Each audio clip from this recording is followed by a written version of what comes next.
Hello, hello. Happy Friday. Happy Friday, everybody. I am Joe Balaguer, and this is the man, myth, and legend, Jacob Trowbridge. He's been waiting years for That's that one. right. He's been waiting years for that one. Beat me to it. Happy Friday, everybody. Hope everyone can hear us. Ooh, Happy a whole bunch Friday. of comments already. That's sick. Yo, let's see. Nick, yo, an innocent fish. Love that name. Yeet. Mr. Shawnee Polito, yo. Kai, yo. What's up? What's up? Oh, man, we have so many awesome people in the chat already. That's sick. 7, sparkly, classic evil chord shit. My man knows what's up. I don't need another 7, but... It's the only language I speak. Yes, it's the most magic number. Evil, That's true. Evil chord shit. Yes, both in the Bible and here. It is the most magical number. They don't call it a magic 7 ball for nothing. What is up, BG, DG, FB, DG? Fam. Can't wait for my DS7 to arrive. Shout out. Yes. Won't be long. Soon, We're going to talk very about that soon. in a second. Downloaded the wrong live episode, Elo. Oh, what's up, dude? Medina's in here too. Good to hear you, What's dude. up, man? Thanks for dropping in. I can't count past 6. Yeah. I'll share an anecdote, which is that if you go back, there's a live stream that we did probably, I don't know, Over months a year ago. Yeah, months ago, many moons ago, where Joe and I start riffing, and it's like, you know, you get so used, like muscle memory, that you're playing in a key or whatever, and I'm so used to drop anything having this like particular shape on the fingerboard that like I'm playing in the wrong key like the entire time. Oh, I thought you were talking about like the last time we played 7 string. No, but this was a 7-string thing, and that's why. Is because I was like, oh, we're in A flat, and then I was playing like I was in C, but I was not, and so you know, it's funny how that works. It's kind of cool though how, since the guitar is tuned in fourths, it's kind of neat that like as you go down, you are playing in the same position, just in a different mode, essentially, which is cool, like a relative minor. It's fun. Anyway. Before we go off the rails into that crap, love this guitar at NAMM. If only it was a thin D neck. Haziel, good comment. Good to see you, dude. Yeah, this one is a comfy C. The truth is, it's definitely a comfy C shape. I mean, I've played mine a lot, so maybe it's just like in my head. It's a bit thinner. That it's normal. A bit thinner, yeah.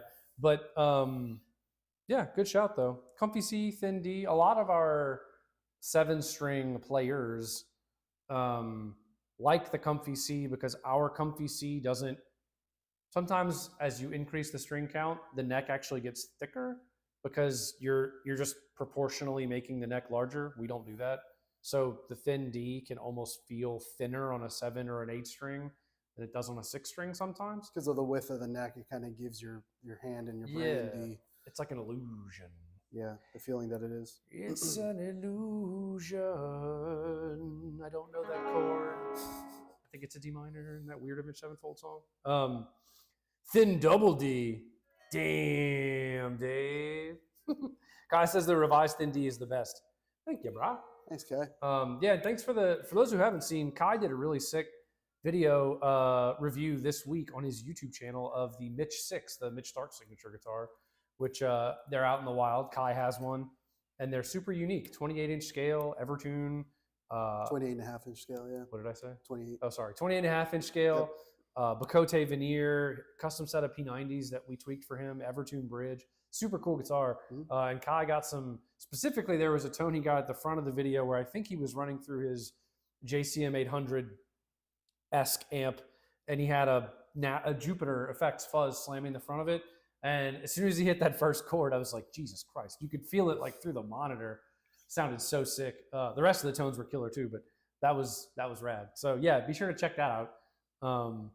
But yes, D is DeWay, Nick says.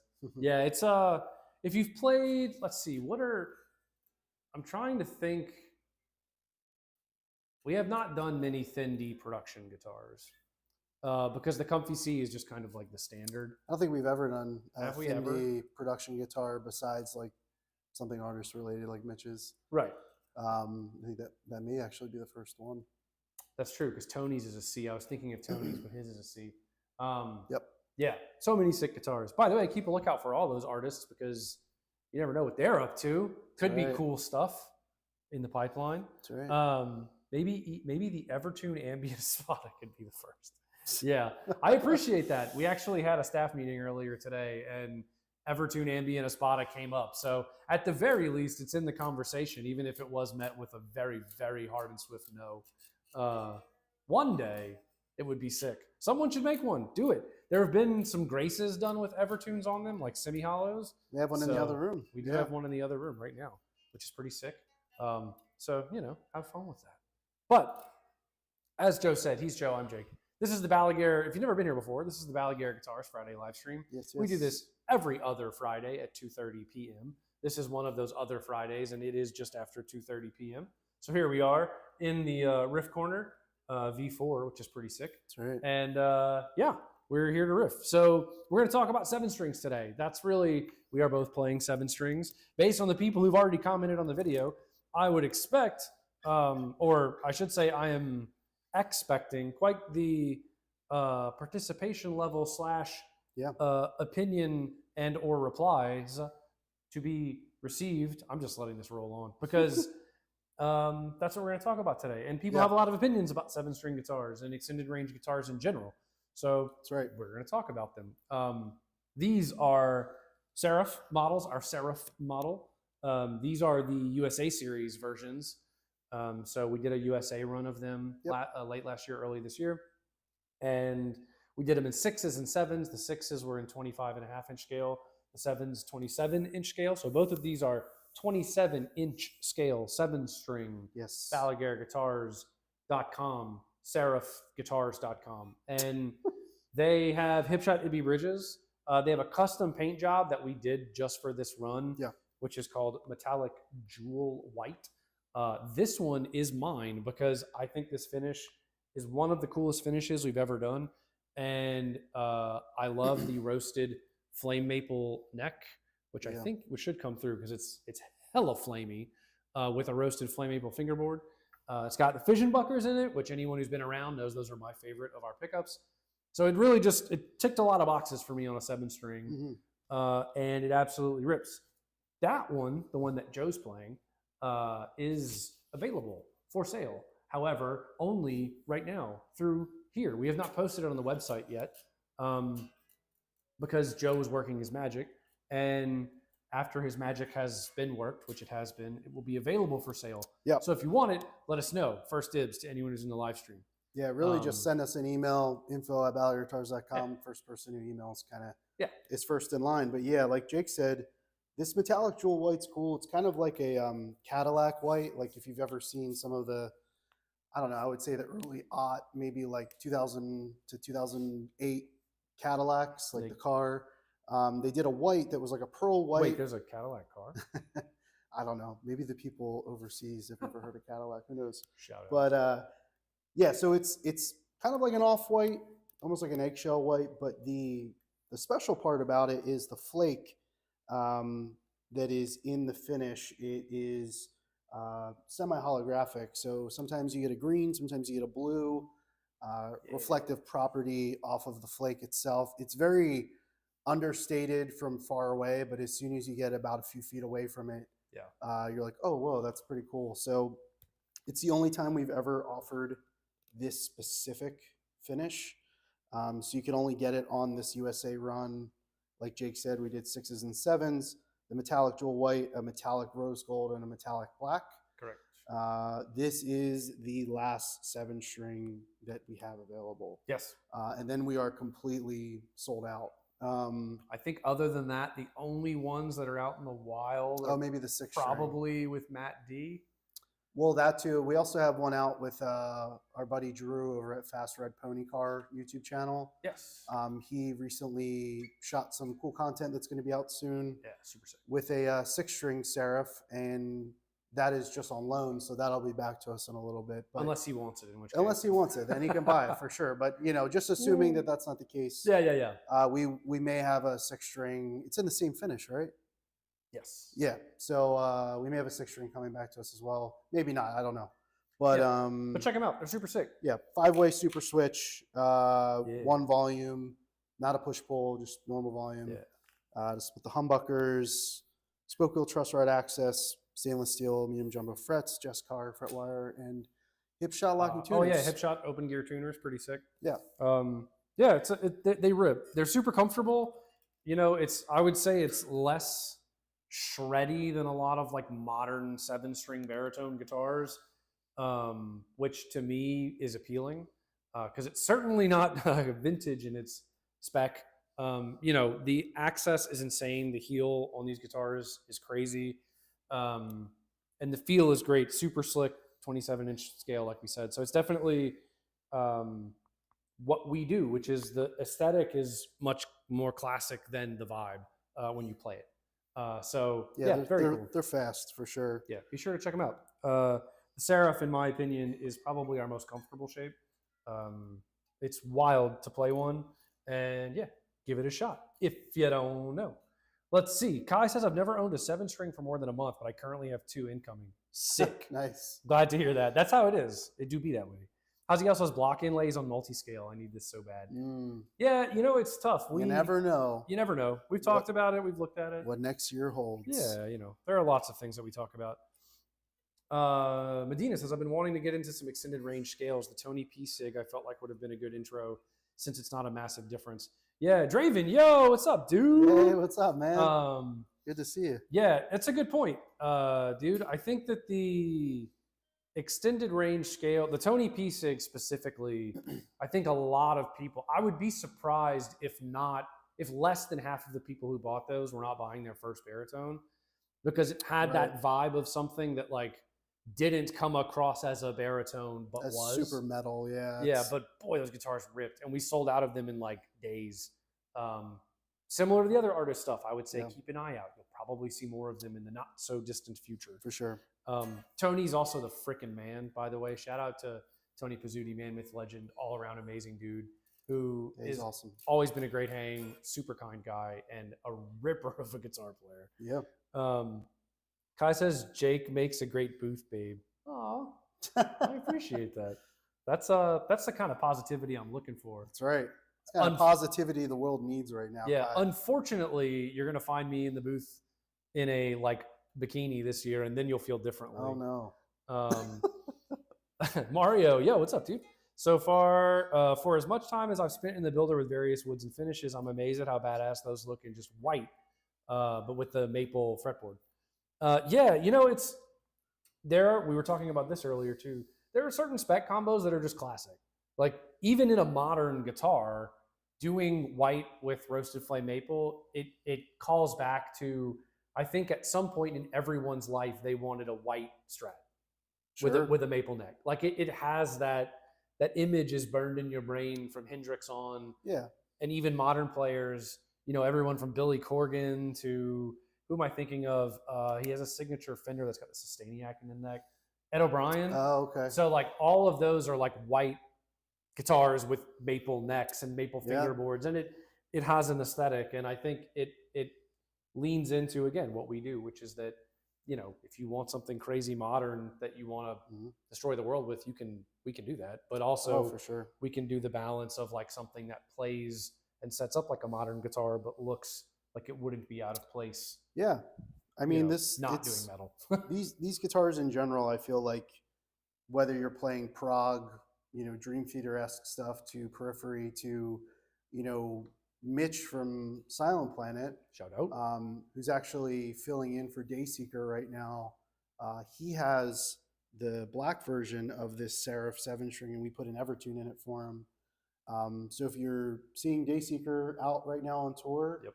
Mitch is rocking one of the USA Seraphs in some low tuning. I can't remember what it is. Like Some low drop G or something like that. But yeah, T or F sharp or G. Yeah, and I would argue that that band is way more mainstream than I guess most players or bands that would gravitate towards a guitar like this. So it's pretty cool to see other types of genres of music kind of taking to these. I like it.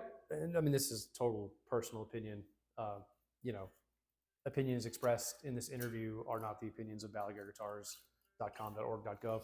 But I'm scared. Yeah, but this to me, like what I see when I see a guitar like this, if you imagine seeing it on the stage, or if you were to see someone play one, I like that I can't imagine what they'd be playing. Like it could be proggy, you know, prettier music because of the way that it looks. It could be brutal music and it would still fit. It could also be not any of that and something more like poppy, and this would fit on stage with that too. I love that about these guitars specifically, and a lot of our guitars. So yeah, check them out. That one's for sale. Yep. They rip. They're super cool. And we're going to talk more about why we love them as 7-strings in a momento. Charter is 6 or 7 single pickup production guitar in the future. Possibly. Probably not because of Devin's signatures that were out for a while. But if you want a single pickup X-shaped guitar, that's a fair segue into Mr. Kyle Bull, who is a longtime friend of Balaguer Guitars and an all-around amazing dude and local Pennsylvanian. One of the best. Who partnered with us months ago, and we've been working through the process of releasing what we just released, which is the Kyle Bull Belligerent Typhon. If you don't know Kyle Bull and you don't know his channel on YouTube, just Google the man and he'll show up. Search it on YouTube, you'll find him. Dude's grown astronomically as a creator and is just the coolest guy and is very much what he will tell you into drop C hardcore riffs and E standard thrash riffs. That's right. And what he does is he designed this Typhon, which is a stripped down rustic black single bridge pickup just destroyer of a guitar. $13.99. Yep. Crazy good price for a crazy cool guitar. And yeah, those are available now for pre-order. Yeah. And if you're looking for that, a stripped back single pickup destroyer of a guitar, do it. Yes. Do it. Comes with a hard shell case. Oh yeah, hard shell case. Which adds to the value for sure. Molded hard shell case.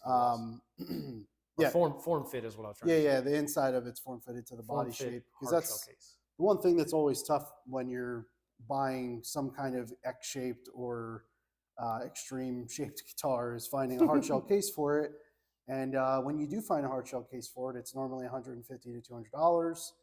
And most of the time, the body area is not form fitted. It's just a gigantic rectangle inside, which doesn't help anyone. So they called me in high school, gigantic rectangle. So that was a big thing when Kyle reached out to me and just was like, hey, dude, I have this idea. I want to do this guitar. Do you think this is something you'd be into? And of course, we were like, yes. Yes, please. Because not only is Kyle's content great and his channel's grown and everything like that, but he's one of the most deserving of success dudes I think we've ever met in this industry. And he specs out a killer guitar. It's 24 3/4 inch scale. It's got black block, like stealthy inlays on a rich light fingerboard, roasted maple set-in neck on an ash body, one single volume knob push-pull, and a little mini two-way toggle as a kill switch. The volume knob actually has a 500K resistor on it, which helps tame the high end of the humbucker. So it almost acts kind of like a capacitor in a sense. Just rolls off the highs a little bit. So yeah, it's a unique guitar. Stainless steel frets, locking tuners, all that stuff. We told Kyle we were going to put a really big switch on it for his kill switch, and he was like, "No, it's gotta be mini, tiny." Yeah. He's like, I don't want any questions. We were like, you got it, dog. He didn't say that, but that was a funny story. But yeah, no. So that pre-order has been up for a bit. We've sold quite a bit of them, and yeah, super sick. Build time's around 4 to 5 months, so yep. you can expect pre-order. Yeah, you can expect sometime in the spring of 2026. Yes. Um, we will run out of them eventually, so if you want one, get it. We're not just going to make an unlimited number of them. Right. There will be more available for a while, but just know that there won't be forever. Yeah, and we accept 50% deposit, which a lot of people have taken advantage of. So yeah. Really, you only have to throw down a little over $600 to get your name in the hat. Yep. Draven says those headstocks are crazy pointy, and I love it. Yeah, true story. Yes. On the Seraph specifically, I love these the side by side extreme headstock. Yeah, which to me just completes the look. The Seraph, for those of you who don't know, is a very ergonomic shape. Part of that is that the neck is set deep into the body. And what that means is that when you do a side-by-side headstock, even if you're doing an extended scale length, you don't get the neck dive. And with an even shorter headstock like this one, it helps to move all the weight this way. So the guitar feels very tucked in, which to me is extremely comfortable because it doesn't feel like I'm playing, in this case, a 27-inch 7-string. It doesn't feel uncomfortable for me to play it. I don't feel like I'm reaching way out here. To tune the guitar, it's not like your whole elbow is extended. Yeah, or even to play the first fret, I'm not like feeling like I'm breaking my wrist to get there. Sure. So that's a good shout. If you are ever like me and feel uncomfortable with long scale guitars, the Seraph is a good shape for that sort of thing. And I know it sounds like I'm shilling, and I guess I am technically, but it's true. Seriously, just play one and then tell me you feel otherwise so I can call you a liar. Maybe I just got to order a custom, Sean. Yes, do that. Order 3 of them. Order 5 of them. I'll even give you a discount if you order 5. Yo, Drew, finally caught a live stream. Always miss these in the moment. Good to hear from you. Drew over at Baritone Goat Studios. Oh, right. Another super sick friend of ours who has a BG who he's been riffing on lately. And great content. Be sure to check his stuff out too. Yes. Kyle's collab looks awesome. Love the price point too, Kai says. That's awesome. Thanks, dude. Thank you. Yeah, it's super sick. It's everything you need, nothing that you don't. Right. And for that price, with a fit hard shell case and a rustic black finish and all the top tier spec that everyone knows us for, it's very cool. The one that we played here and the one that Kyle has now, we riffed on it, and I think he even talked about this. He did talk about this in his video about how resonant it is and about how light it is and about how we put the strap pin here to keep the balance. And all of that stuff just makes for a guitar that, to me, it's something that I look for where if I'm standing up with the guitar, I don't feel like the neck is resting in my hand, like pushing down on it. It feels like the guitar is just sitting there and I can move my left hand to play it however I want. For sure. So it's a very comfortable guitar to play. But yeah, thanks, man. Very kind of you. And yes, Kyle is dope. And it's swaying me toward the Trueno Bucker, Drew says. Yeah, nice. So that guitar, as Joe said, does have our Trueno Bucker in the bridge. And that pickup is, of our high output pickups, of which there are 3 or 4 now, the Trueno Bucker is the one that, to me, is the, I don't want to say the nicest sounding, because it is clear. It does have a higher output, but it's focused in the low mids and the lows in a way where it pushes a crazy amount of air without getting shrill. So you've got all this power, but it's not ripping your head off with high end, yet it's still very clear. Yeah. For my taste, it's the kind of pickup that when you run it into an amp, it's easy to put a boost in front of it because you're never going to make it too sharp. So if you just want a super powerful sound, they're absolutely ripping.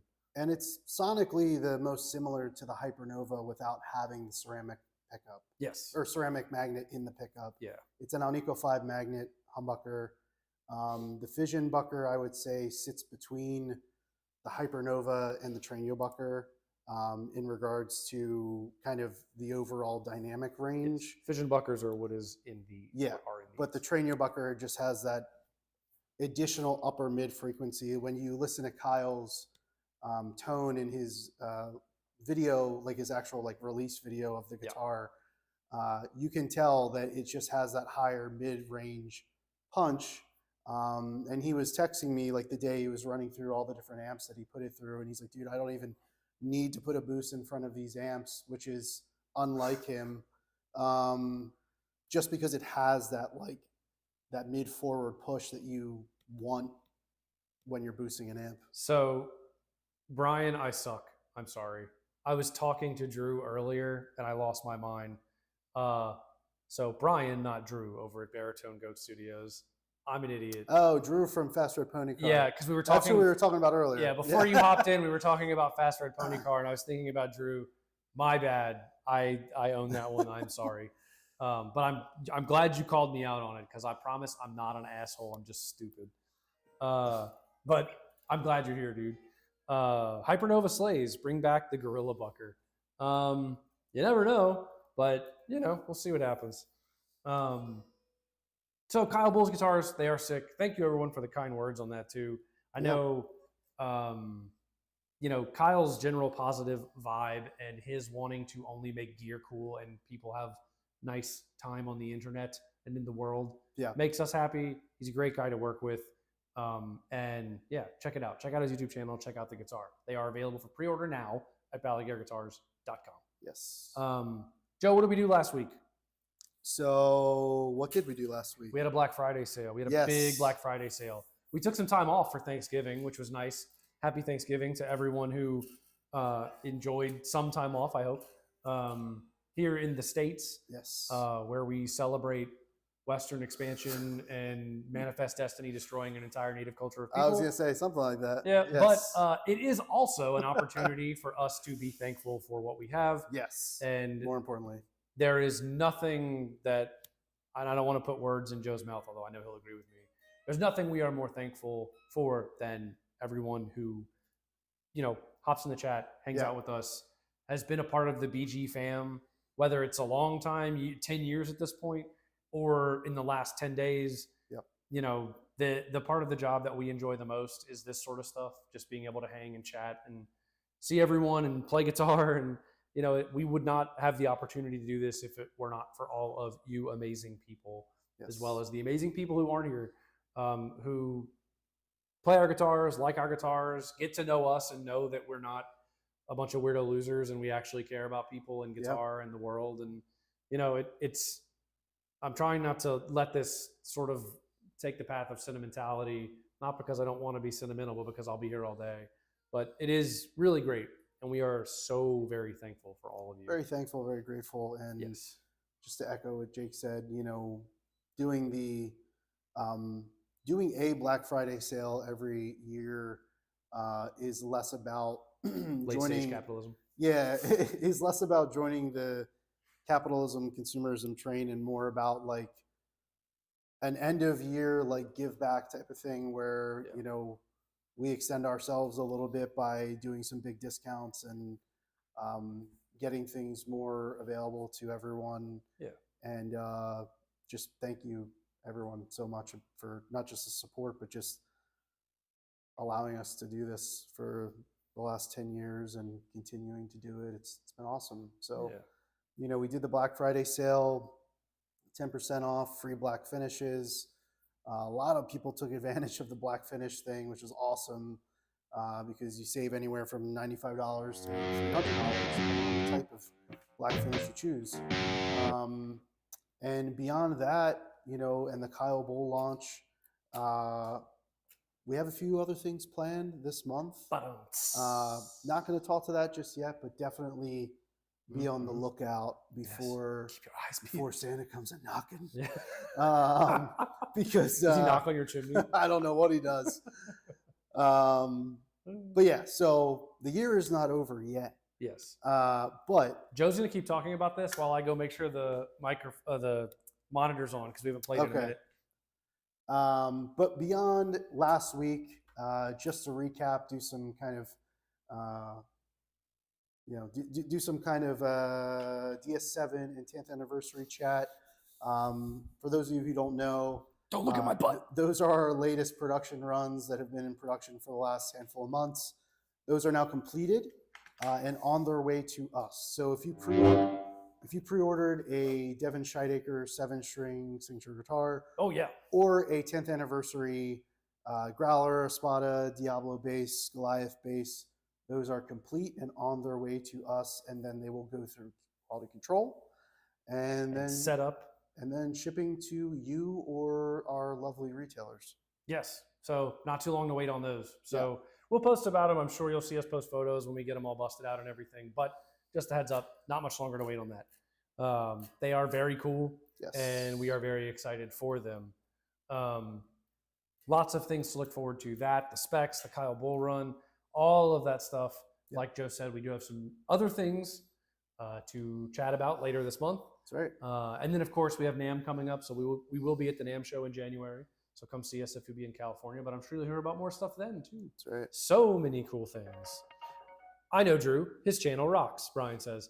Good. I'm glad I didn't burn that bridge. Sorry, Brian. Yeah, sorry, dude. My bad. What about the new Dualis pickup? We got a question there. Someone, bit of a stealth drop. Yes, bit of a stealth drop. Also potentially a part of the theme for next live stream. We shall see. But yes. Yeah, to my right. I can't grab it right now. It's out of reach. But it's also not the plan. Yeah, we have a guitar loaded with our new humbucker, the Dualis, which is the Latin term, or the Latin way of saying duality or dualism. And I chose that name because... Or Draven Noirism. I chose that name because it is our first humbucker that combines 2 different types of magnet per pickup. Mm-hmm. So there is a ceramic 8 pickup on the bridge coil side, and an Alnico 5. Yeah, sorry, I keep saying that. Ceramic 8 magnet on the Brad. You always count on Jake. Yeah. Screw, we'll do it live. Got his ass. The bridge coil is a ceramic 8 magnet, and the inside coils of both humbuckers are Alnico 5 magnets. Yes. Which give it a really cool, unique, just dynamic range of unique sounding. Being able to have the higher mid, I guess you could call it like bitiness or clarity of a ceramic magnet, and then the rolled off warmth of a Alnico 5 magnet. Yeah.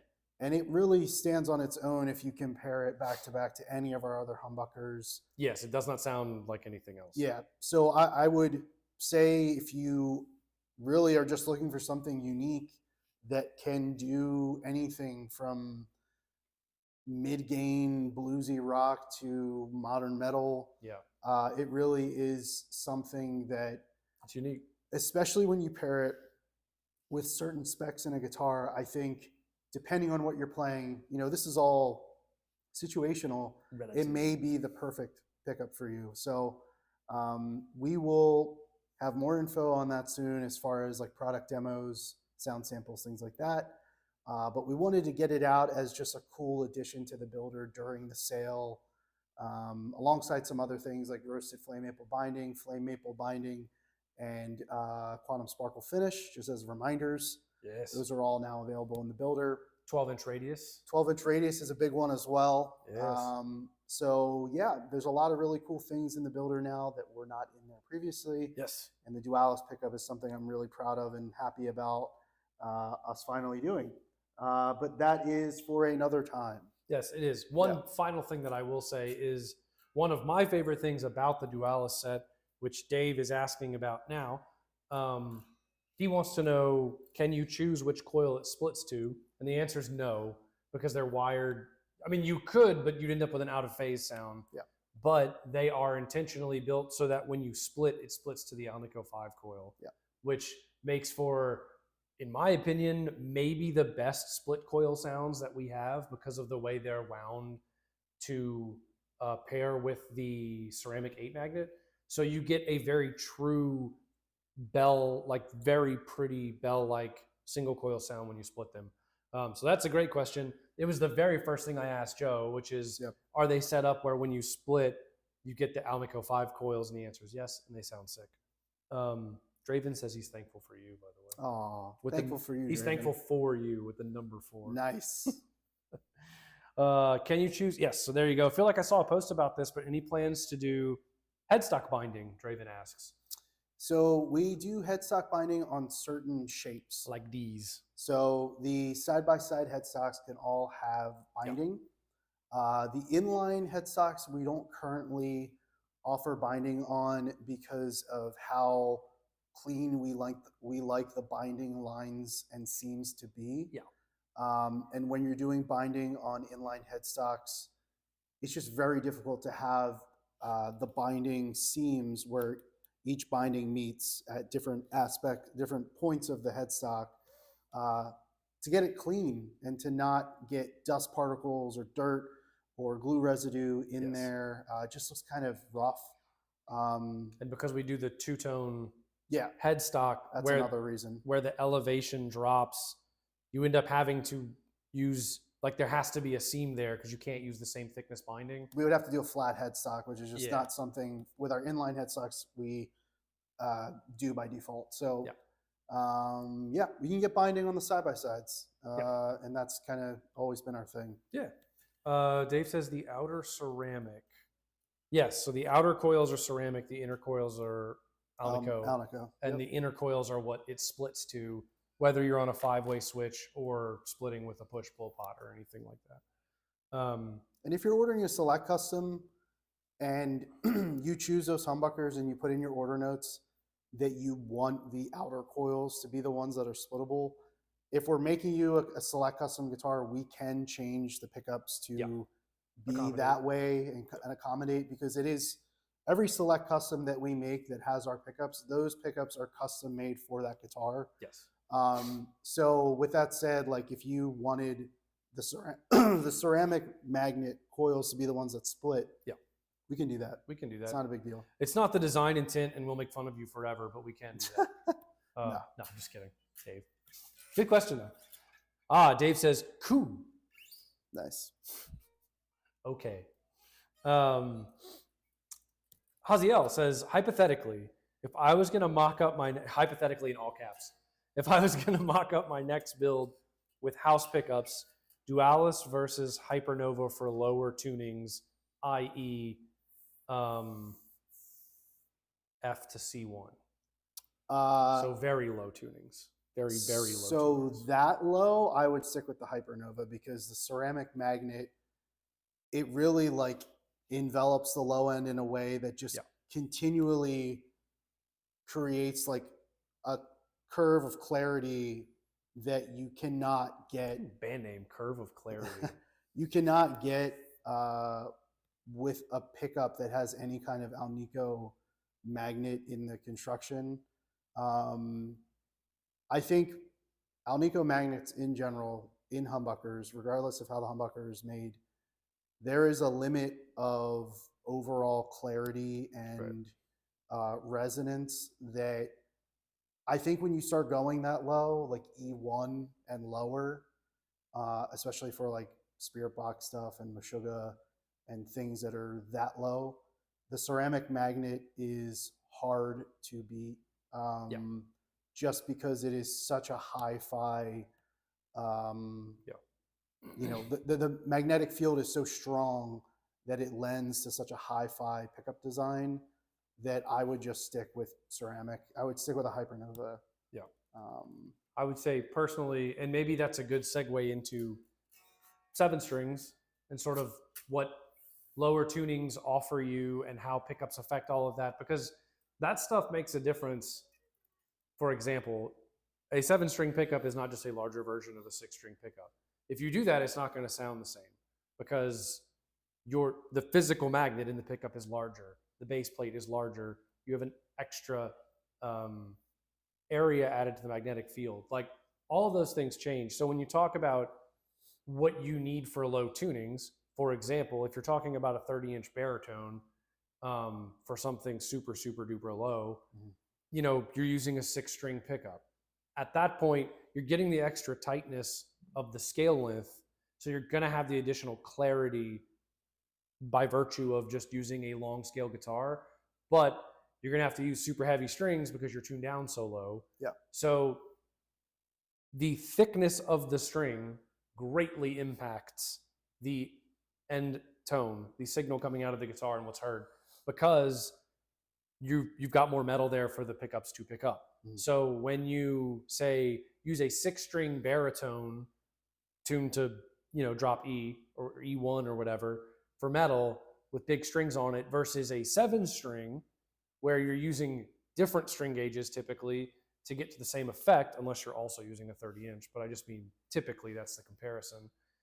When you go to a 7-string pickup, it's designed to carry through to that sound. So it's worth noting that clarity might not feel the same from one to the other, which is a big part of the reason why people might choose a 7 over a baritone 6 or vice versa. I know for me, and we kind of did it in the intro riff, make sure that's still on. We kind of did it in the intro riff. It's something that I really like in 7 strings, where you have a huge or relatively large contrast in the timbre and the tone, going from the low string to higher string stuff. On a 6-string baritone, you're not limited, that's not a fair word, but the tonal palette is different. Having a 7-string on a 7-string, having that extra low string gives you more range from high to low, which is an appealing thing for me. Like, I'll play a little bit of the intro riff and I'll play some things that do that, because I think it's a cool reason why you might choose a 7-string.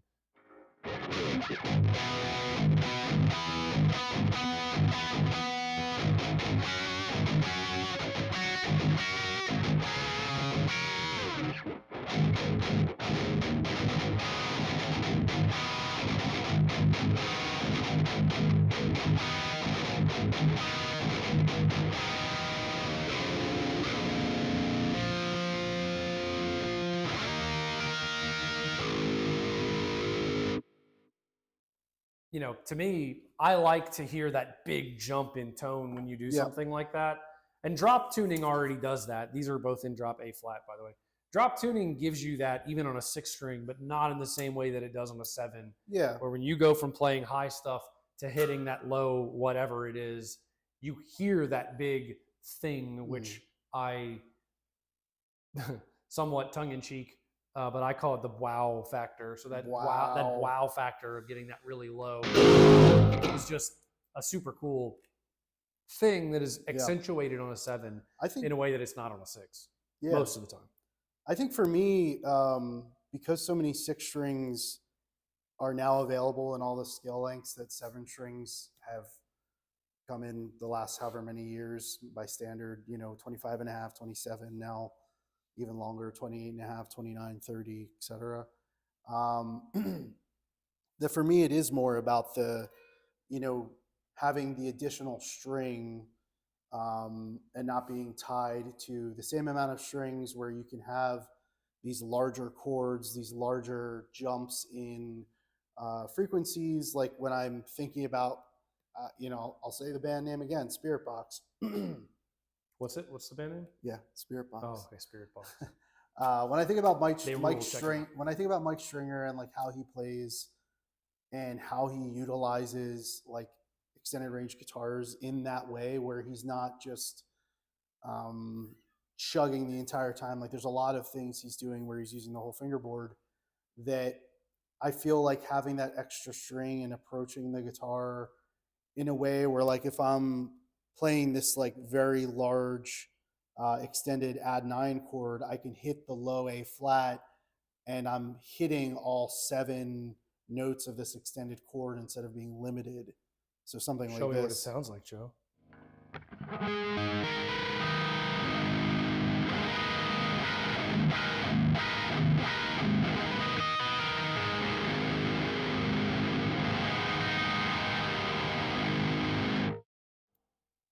So sounds sick. Something like that.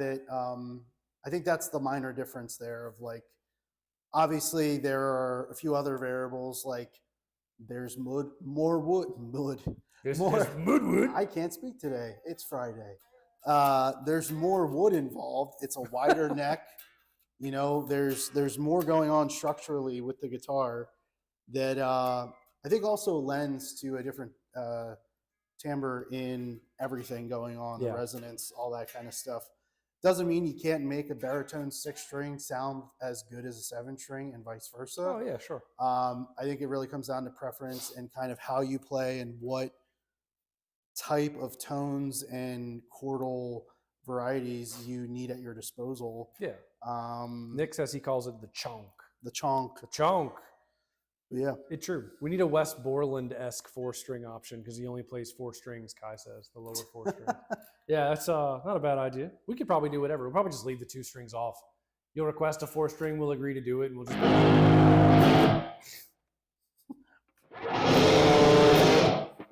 It's just one of those days. It's just one of those days. Dave, 25.5 to 27 multis where it's at. Oh yeah, multi-scale option. Yes. Yes. Yeah, you can get multi-scale with the Dualis pickups or anything else. I love chunky strings with shorter scales. That's a good shout. My boy Dylan, that's a good shout. I do think there's something about, I mean, when you think back to the origin of like lower tunings, before 7s were popular or available, people would put insanely heavy gauges on like Les Pauls, right? I mean, that was the original like metalcore guitar was a Les Paul tuned to drop C, right? That was like the thing. And there is something special about having that shorter scale length. It does sound different. There's a reason Kyle Bull chose it for his Typhon. That's right. It's not just a bendability factor. A lot of people think it's just that, or that you need 25.5 or larger scale to play low, but you don't. It can make it easier. It can give you a tighter, more modern sound. It can do a lot for you, but anything can be done. Well, almost anything can be done, but putting heavier strings and tuning low on a shorter scale length really does give a certain like lower mid-range growl. Like there's a thing in the tone there that, you know, not that, again, like you were saying, not that you can't tweak things to get it there, but it just makes it easier. It feels like the guitar wants to be there. I know I've joked about that on the stream before of like, sometimes you just have to set up a guitar the way the guitar wants to be set up, or put pickups in a guitar that make the guitar sound the way it wants to sound. And this would be an example of that. You know, if you're playing a 24 3/4 inch Kyle Bull belligerent Typhon and you want it to be in drop C, you know, it wants to be there. So when you play it using heavier strings, getting that low end growl with the shorter scale length, you know, it's a plus when you play it the way that he wants to play it. Yeah. In the same way that playing a 27 or a 28.5 might be a minus to a certain kind of player who doesn't want that super tight, modern drop G kind of sound and tuning. But it's all personal preference. It's all relative. Anything can do anything, you know, and we encourage people to experiment. I think even in our baritone versus 7 thing, we were like, just play what you want. If you're uncomfortable on a 7, play a 6 and kick ass. No one cares. If you want to play a 7 because you like the low wow, then get it. Get it good. And on that note, there are notes. We have notes. What let's talk about what we're playing through and what we like about 7 strings. Oh, okay. Okay. I used to rock an LP with 13s for setup. That's a popular setup and a solid move. Yeah, what are we playing today? So we've already talked about the guitars. I'm playing a Quad Cortex. Something kind of fun. I'm actually, for those of you who haven't seen, Neural recently dropped their Core OS 3.0 update. Yes. Which has the new version 2 of capturing as an option, which is like their cloud capture thing. That's what I'm playing. So they did some captures of an Ingle Savage, what they call the Ingle Feral, based on an Ingle Savage. And they did a particular one that's boosted with a Fortin hex drive. Yeah. And boy, it sounds good for both rhythm and lead. And it sounds like this, and I love it.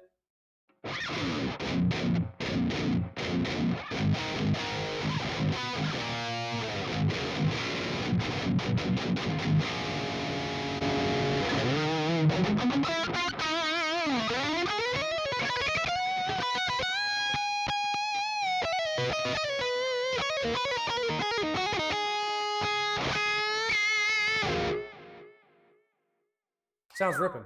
That was awesome. Yeah, we went through a bunch of their captures in the shop of the day, and it sounds sick. Yeah. But that Ingle capture was probably my favorite of the high gain ones, and so I held on to it. Made a little capture. Sounds ripping. It does. profile, preset, scene. Yes. Pick a word. Sounds sick. What are you playing through? I am also playing through a neural product. I'm playing through the Nano Cortex, so the small sibling to the Quad Cortex. The baby brother. The baby brother. And yeah, I mean, speaking of V2 captures, one, my Nano is not on that firmware yet. I need to update it. But shout out to Draven, by the way. He actually just released a huge pack of V2 captures. Yes. So, not to shill for Draven, but we're shilling for Draven. But he's a good dude, and his captures are ripping. So go grab a pack Seriously from him. Especially if you're doing the 7-string thing, you get that low clarity. Oh yeah, for sure. I am playing through our Omega AmpWorks Obsidian capture that we made in the shop years ago. When Joe had an Omega Obsidian. When I had that amp. Amp, great company. Shout out to Brett and Mike. Yeah. Over at Omega, super good dudes. Yeah. And some of the best looking amps you'll ever see in your life. Oh yeah, they're killer. For what it's worth. Not just the tone. And, yeah, play it, baby. Let's hear it. Using that for both the rhythm and the lead, same amp. Yes.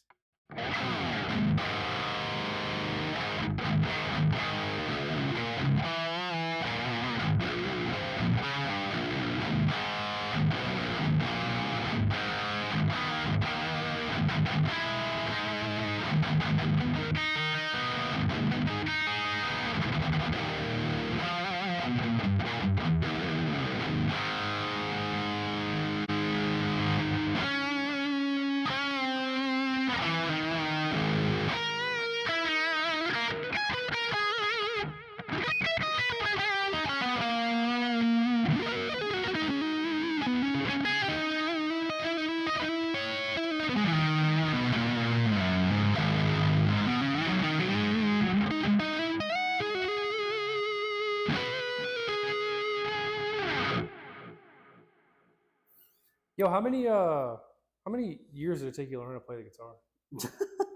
It's the Nano Cortex. Yeah, it's the Nano Cortex. It's the new auto-tune feature. And actually, I kind of want to hear the clean and mid-gain stuff that you have on your Quad Cortex. It might be cool to show off some of the split coil sounds of the guitar. Oh, sure. Especially with the 7-string and the lower tuning. I feel like it sounds pretty cool. Why not? I'll play a little bit.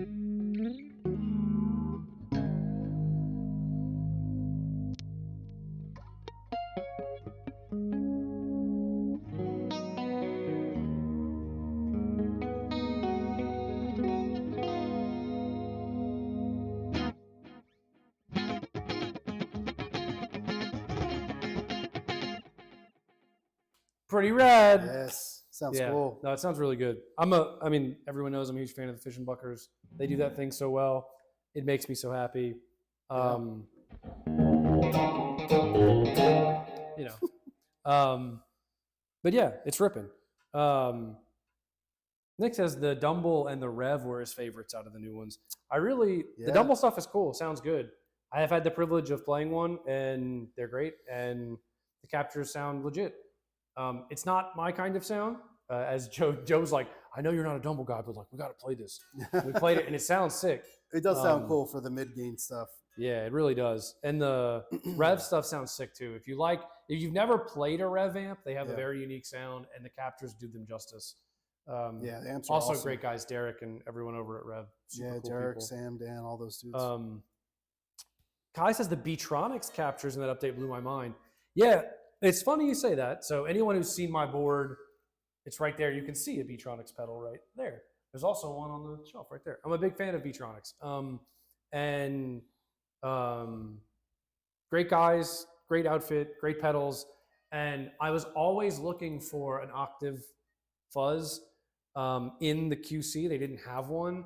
And I found a capture of a Voodoo Labs Proctavia. And it was the only one that I found that actually did the trick until they put the Beatronics in there, and it sounds so flipping good, and I'm so stoked that they included them. I didn't even know they added Beatronics captures. Yeah, well, awesome. one of the things that apparently CoreOS 3.0 can do is capture some of those low impedance fuzzes and the impedance issue fuzzes. That's cool.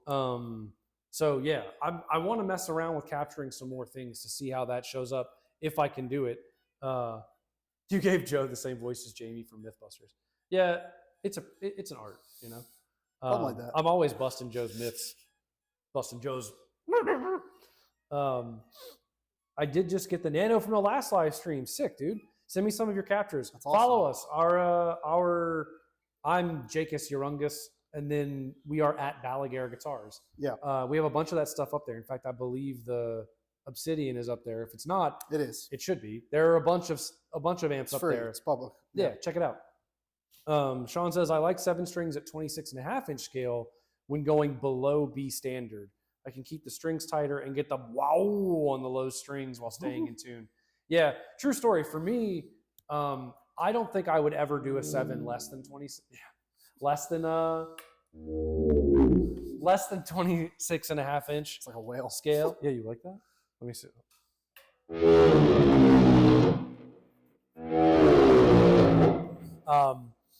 Just because I think it's kind of like where it wants to sit. Yeah. You know, I came up hearing 7s originally with like the Universe and Steve Vai and doing that thing. For that stuff, you don't need, you know, if you're going to be in drop A, you don't really need anything heavier than 25.5 or longer than 25.5-inch scale. But if you're going to go much lower than that, you'll probably benefit from at least 26.5 or 27. Just a personal preference. And I have tiny hands. I don't like playing crazy long scale lengths necessarily. But for instance, on the Seraph, when it's packed kind of tight, I don't feel like I'm reaching way out here. It's comfortable. I mean, I can play some of the big, like stretchier riffs that we play that you might hear us play in the live stream.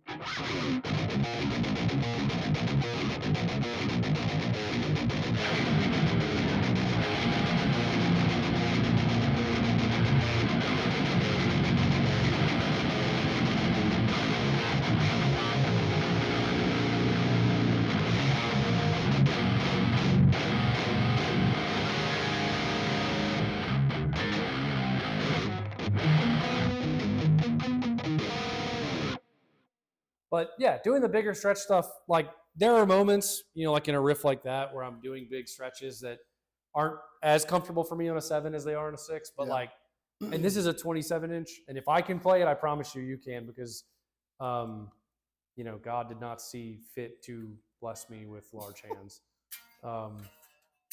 Instead, Satan blessed me with a huge. So, just kidding. Personality. Yeah, personality. Yo, Stephen Ward. What up, dog? Yo, what's up, dude? Shout out to Steven, who has a sick YouTube channel and is also a really good friend of ours and a sick videographer. Yes. So be sure to check his stuff out. But super nice guy. Hangs out with us at NAMM, does a bunch of cool stuff throughout the year.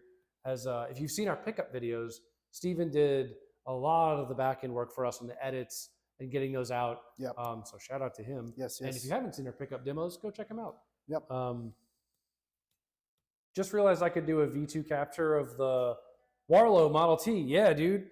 That's nice. the Warlow, the Jupiter Effects pedal. Jupiter Effects, what's his name? Chris. Chris Jupiter. Super nice guy. Yeah, shout out to him. Gigantic dude. And makes some gigantic fuzz pedals. He's very, very tall. Very tall man. And they're ripping. But yes, Kai, do that and let me know what you think, please. Oh, yo, Draven, thank you so much, dude. Sent you the V2 pack as well, he says. Oh, that's awesome. I really appreciate that, man. Thank you, dude.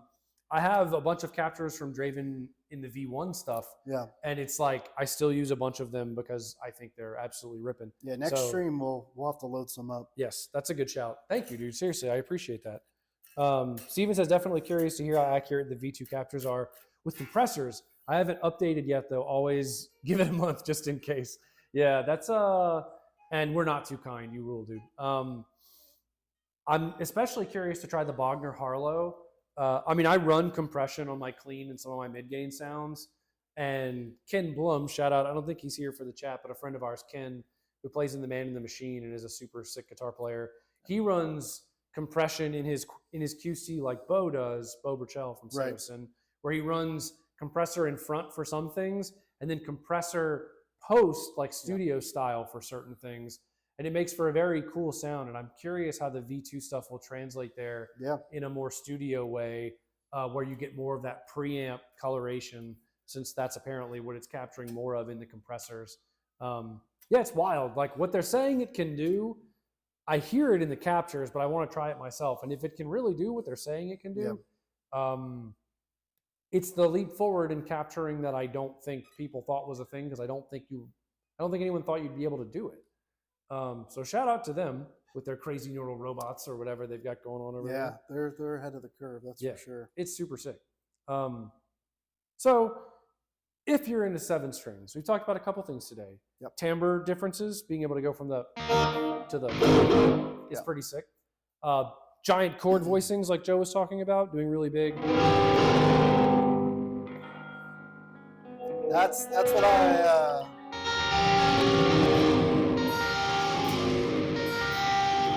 that's the expensive chord. Yeah, dude, that's how I saved that money up.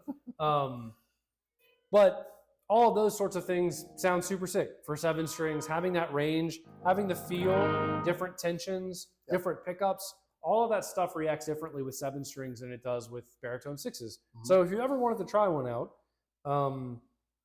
be on the lookout. I'm sure we'll do another run of 7s, production runs if you want to look for something like that. Of course, we offer just about everything we do in 7-string configurations on the website if you want to build a select custom. Check them out. This 7-string specifically is for sale right now. It's not live on the website, so if you want it, send us an email, info@balaguerguitars.com. $34.99, USA made, has all of our tricked out stuff. And if you're into that, shoot us an email. If not, it will go live on the website. If you feel like rolling the dice, you can wait. That's okay too. And yeah, I'm Jake. That's Joe. Yes. We're going to riff a little bit. You are you. You are you. We are we. He is she, and we are all together. That's right. And I was trying to do an I am the walrus thing there. I don't really know what happened. Cuckoo-ca-choo. Cuckoo-ca-choo. That's what Dave was trying to say earlier. So we're going to riff a little bit. We're going to head out. Hope everyone has a great weekend. Thanks for hanging with us on a Friday. I feel like we talked about a lot of cool things and maybe less about 7s than I thought we were going to, but that's cool. I think the one thing I'll close out saying is the one thing, and maybe it is only one thing that I like about 7 strings, because I'm not a 7-string player by any means, but I like the extended range of notes you can get on a 7-string. Right. Because you have that extra string, the 6-string. In case you didn't know. With the 6-string and the same tuning, you lose some of that. So yeah, that's all I have to say about that. That's all anyone has to say about anything. And 2 weeks from now, here on the Balaguer Guitars YouTube channel, 2:30 p.m. Eastern time on our YouTube channel. Also, hit us up on Facebook. Hit us up on Instagram. You know what? Look up all our stuff. I don't know what's about to happen. I was just going to say, the next live stream is the last live stream for 2025 for us. Oh, it is. Maybe we should do something fun for that. Maybe we should do a giveaway. Oh, I like that idea. On-air giveaway. On-air giveaway. Who knows? Who knows? Yeah. We shall see. Hang out in 2 weeks' time and win some stuff. Yeah. Because it will be the end of the year, the end of our 10th year of Balaguer Guitars, which is pretty wild. Yes. So be on the lookout for DS7s and 10th anniversary guitars to be coming your way shortly. We're going to riff a little bit. We will see everyone next time. Have a great weekend. Thanks for hanging.